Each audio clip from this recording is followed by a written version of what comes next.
دائما فقريتي تري لويك سيدنا إبراهيم انجا لنا قومك خوي كجيجاينا بيته ببان جوازكيوا الروا وفرمي إني مهاجر إلى ربي الروا بان جوازكي لشوني كبلا وكاتو لنا قوميك هي بويا هجرت كاري بيغمبرانا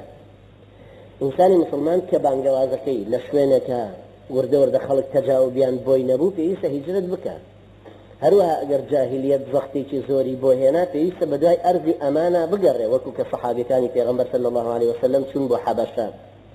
یان بڕوا بگەڕێ بۆ ئەرزێکی مەهجەر پەیاکە کە ئیتر ئەبێ بە مەئوا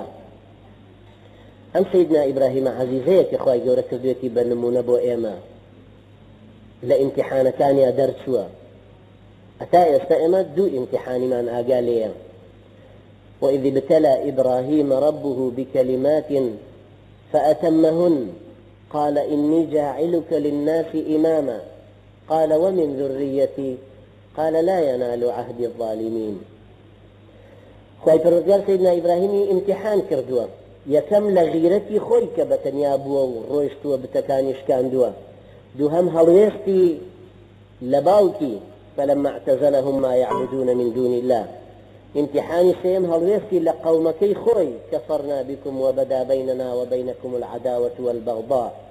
أما هلويستي سيميتي إني مهاجر إلى ربي خزانك إبا وإبا بوشوية لمكة يعني هليتو كهستا صحرايتو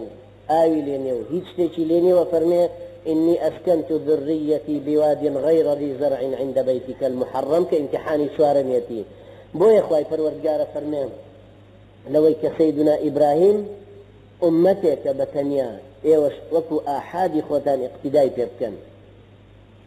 إن إبراهيم كان أمة قانتا لله حنيفا ولم يكن من المشركين إبراهيم بتنيا بخوي أمتك هو توابو خاي فروديار كأفرني ولتكن منكم أمة يدعون إلى الخير ويأمرون بالمعروف كداوي ليكردون أمتك لأهل إسلام فيك بينين بدوشة وداوي ليكردون شوية كم لأحادي إيما يديكي إيما ورد لسر دستوري سيدنا إبراهيم إيما أخلاقياتي خمان تردكي غيرتي خمان وكوهي أو بجولة بالا سطا دجبه خو بتاقي تنيار روشتو همو بتكاني شكان دوا أشي زانية قرأو خلقيتي بو كذيكي ليدن هري كوزنو پاشان هەڵوێستی لە باوکی هەڵوێستی لە قەومەکەی هەڵوێستی لە بەجێهێشتنی خەڵکەکەی خۆشی إني مهاجر إلى ربي چونکە ئینسانی مسلمان دینەکەی بە کۆڵیەوەیەتی لەکوێ دینەکەی ئەتوانێت تەطبیقکە ئەچێ بۆ ئەو شوێنە بۆیە هیجرەت لەسەر پێغەمبەران هەمویان هیجرەتیان کردووە چ جای خەڵکێکی تر